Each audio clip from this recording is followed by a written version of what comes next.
रामानंद संप्रदाय के प्रवर्तक और उनको प्रभु श्री राम का ही अवतार माना जाता है। तो श्री रामानंदाचार्य जी जब अपने बाल्यकाल में थे, अपनी युवावस्था में, जब भक्ति के बीज रोपण नहीं हुए थे, बीजारोपण नहीं हुए थे उनके चित्त में, उस समय की बात है। नगर में कोई प्रवचन चल रहा था और श्री रामानंदाचार्य जी बैठ करके सुन रहे थे। तो प्रवचनकर्ता ने कहा, राम के भरोसे बैठ जाओ, राम जी सब आनंद करा देंगे। जैसे अभी हम कह रहे हैं ठाकुर जी पर छोड़ो सारी इच्छाएं, ऐसे ही कोई वक्ता कह रहे थे कि राम जी के भरोसे हो जाओ, राम जी सब करेंगे। अच्छा एक बात सुनिएगा, कई लोग यहां बैठे हुए कहीं ऐसा अनुमान मत लगा लेना कि भाई हाथ पे हाथ धर के बैठे रहो, सब आलसी बन जाओ, सब काम राम जी करेंगे, ऐसा नहीं कह रहे हम। सामान्य कर्तव्यों का निर्वहन आपको करना है। प्यास लगेगी पानी पीना है, भूख लगेगी भोजन करना है। कर्म करते हो, अपने दफ्तर जाना, हॉस्पिटल जाना, क्लिनिक जाना, इधर जाना उधर जाना, ये सब करना है। एक्स्ट्रा जो इच्छाएं आपके चित्त में प्रकट होती है, जिसकी वजह से आप ओवर थिंक करते हो, वो सब खत्म करनी है, वो सब ठाकुर जी पर छोड़नी है। तो लेकिन यहां पर रामानंदाचार्य जी ने यही अर्थ लगा लिया कि राम राम करो तो राम जी पूरा जीवन पालन करा देंगे। तो रामानंदाचार्य जी ने जाकर के उन व्यास जी से कहा, बोले भगवान आप व्यास मंच पर बैठे हैं, हम आपसे कुछ कह तो नहीं सकते, आपकी सारी बातें स्वीकार्य हैं, पर आप कह रहे हैं राम जी के भरोसे बैठ जाओ, राम जी रोटी खवा देंगे क्या? तो व्यास जी थोड़े से क्रोध में आ गए और क्रोध में आके उन्होंने कहा, हाँ अगर राम जी के बस में आ जाए तो राम जी रोटी भी खवा देंगे, तुमको कोई कुछ नहीं करना पड़ेगा, राम राम जपो बस, राम जी रोटी भी खवा देंगे। रामानंदाचार्य जी ने सारे गांव के लोगों को बुलाया, भैया देखो हमारी बात सुनो, मैं अपने गांव से कोसों दूर एकांत एक अज्ञात स्थान पर जा रहा हूं, ना रोटी लेके जाऊंगा ना दाल, कुछ नहीं लेके जाऊंगा अपने साथ, केवल राम राम जपूंगा। 24 घंटे के अंदर अगर राम जी ने मुझको रोटी खवा दी तो मैं स्वयं आप सबके सामने वचन लेता हूं कि जीवन भर राम नाम और प्रभु श्री राम का गुलाम बन के रहूंगा। लेकिन शर्त यह 24 घंटा में रोटी राम जी खिला जाएं, मैं कोई प्रयास नहीं करूंगा, मैं केवल राम राम जपूंगा। अज्ञात जगह जाऊंगा ताकि कोई परिचित पहुंच ना जाए, कहीं व्यास जी पहुंच ना जाए, कोई व्यवस्था मेरे लिए भोजन की ना कर दे, इसलिए अपरिचित अज्ञात जगह जाकर के राम राम जपूंगा। रामानंदाचार्य जी चले गए और कहीं दूर पहाड़ों के पास नदी के किनारे पहुंचे, वहां पर एक विशाल वट का वृक्ष था, उस वृक्ष के घने वृक्ष के अंदर चले गए, ऊपर बैठ गए ऊपर, और ऊपर बैठ करके राम राम राम राम राम राम राम राम राम जपने लगे।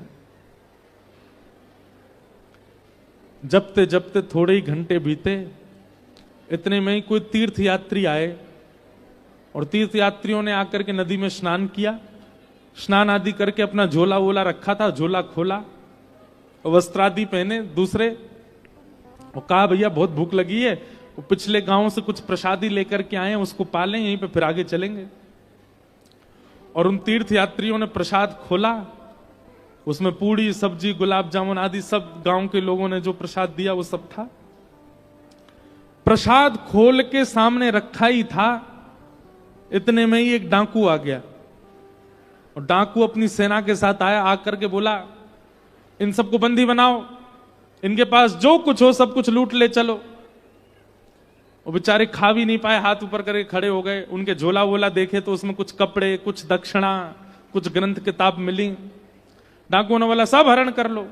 तभी एक सिपाही बोला, बोल महाराज 56 भोग भी है, आपकी आज्ञा हो तो पालें, बढ़िया गुलाब जामुन पूड़ी सब्जी सब दिख रही है। डाकू बोला हाँ हाँ बैठो, सब लोग उड़ाना शुरू करो। अब सब लोग जैसे ही बैठे, इतने में ही पाते ही पता नहीं क्या हुआ, वो डाकुओं का सरदार था, बोले रुको रुको रुको, 1 मिनट थोड़ा जांच कर लो कि ये प्रसाद में कहीं जहर तो नहीं है। आसपास सब टटोलने लगे, व्यवस्थित तो है ना, कहीं ऐसा तो नहीं हमको मारने के लिए किसी ने षड्यंत्र किया हो। उन लोगों की जांच करी, हट पूर्वक पूछने लगे। उन लोगों ने कहा नहीं नहीं महाराज कुछ नहीं है, पास के गांव से लाए, आप लोग प्रेम से पाओ। डाकू बोला नहीं नहीं, मुझे तो कुछ गड़बड़ लगती है। उसने जैसे ही ऊपर देखा पेड़ पर, वहां रामानंदाचार्य जी बैठे राम राम कर रहे थे, राम राम राम राम, नीचे देख रहे थे। डाकू बोला मिल गया, षड्यंत्रकारी मिल गया, इसको नीचे उतार के लाओ। नीचे उतार करके लाए। रामानंदाचार्य जी ने हाथ जोड़े, राम राम राम राम राम चल रहा था उनका। बोले ये इसी की चाल है, ये किसी राजा का गुप्तचर है, इसने हमारे लिए विषैला भोजन यहां रखवा दिया ताकि हम लोग खाएं और खा करके हमारी मृत्यु हो जाए या हम बेहोश हो जाएं और ये पकड़ के हमको राजा के पास ले जाए। सब संग के बोले हाँ यही लग रहा। बोले अब एक काम करो, इसको हाथ पैर बांधो, इसका मुंह खोल के इसी को खिलाओ, जितनी सामग्री सब इसके मुंह में डालो। 2 सिपाहियों ने पांव बांध दिए, 2 ने हाथ बांध दिए। राम राम राम राम कीर्तन चल रहा था रामानंदाचार्य जी का। डाकुओं ने मुंह पकड़ा, जबरदस्ती खोला और जबरदस्ती खोल करके ये ले गुलाब जामुन खा। जैसे ही मुख में डाला, रामानंदाचार्य जी के आंसू आ गए। बोले भैया राम नाम खिलाता नहीं है, जबरदस्ती हाथ पांव बांध के खिलाता है, ये राम नाम का प्रभाव है। महाराज रोटी सब्जी गुलाब जामुन पकौड़ी कचौड़ी रायता सब खवा दिया उनको। पेट बिल्कुल तर हो गया। अब वो प्रसाद तो था 10-5 लोगों का, अकेले रामानंदाचार्य जी बेचारे कितना पाए। खाते खाते खाते नर भर गया पूरा। तब डाकू के जो लोग थे उन्होंने कहा महाराज जी थोड़ा देख तो लीजिए, अगर ये जीवित रह जाए, इसको कुछ ना हो तो बचा हुआ हम पालेंगे। थोड़ी देर बाद देखा रामानंदाचार्य जी को कुछ नहीं हुआ, तो बाकियों ने भी पाया। हाथ पांव खोले, हे भाई जब तेने कोई षड्यंत्र नहीं किया था तो ऊपर क्यों बैठा था तू? बोले अब मैं क्या बताऊं मैं क्यों बैठा था। मैं राम नाम के ऊपर अधीन होके बैठा था कि अगर राम नाम में सामर्थ्य होगी तो मुझे बिना प्रयास के भोजन मिलेगा, और मुझे आप लोगों ने पवा दिया। उसी क्षण रामानंदाचार्य जी आए और आकर के उन्होंने पूरा जीवन राम नाम को अर्पित कर दिया। आगे चल के आप परम विद्वान हुए, परम वेदज्ञ हुए, परम ज्ञानी हुए और श्री रामानंद संप्रदाय के प्रवर्तक हुए, श्री रामानंदाचार्य जी। अगर भैया जिद में आ जाओगे कि राम नाम में सामर्थ्य है तो राम नाम पवा दे, तो राम नाम इतनी सामर्थ्य भी रखता है कि आपको पवा भी देगा। पर इस कथा को सुनने के बाद अगर कोई जाके यूं कहेगा कि भाई अब मुझे भी राम जी जैसे उनको पवाए वैसे तो नहीं पवाएगा राम नाम।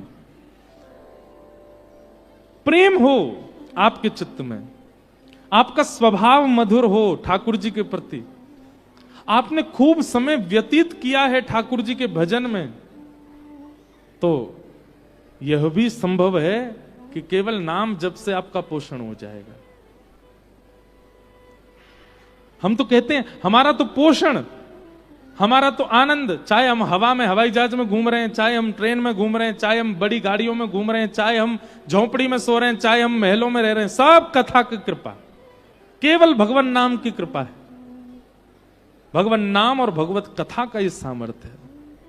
इसलिए भैया अहेतु की भक्ति किसे कहते हैं? स्वेच्छा कुछ नहीं है, सारी इच्छाएं ठाकुर जी पर छोड़ दो।